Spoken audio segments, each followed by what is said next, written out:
talking about how to set your sales up for different audiences. And when you sell something on Amazon versus when you're putting something on Facebook or onto any other platform, you probably should be rewriting a little bit of your content that's going behind that so that it gets picked up, and so that you're not having to do all the work and investing into saying, hey, Facebook, I want you to reach, this audience or something like that. Your wording is actually helping to boost your sales. So don't just write it once and, set it and forget it, like that favorite, everybody's thing.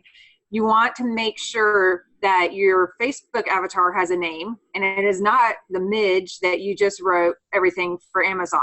So give everybody a different name, so that way you're writing to that audience and you're being authentic into your business brand voice.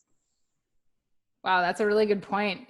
Kind of like we were talking about, Andy, where the Facebook ad, where, we have the picture and the personal story, and that kind of speaks more to a Facebook audience, where on Amazon, we can't really do that, right? We have to be like more direct of, you need this water bottle in your life because it's going to keep you hydrated, Right. Right.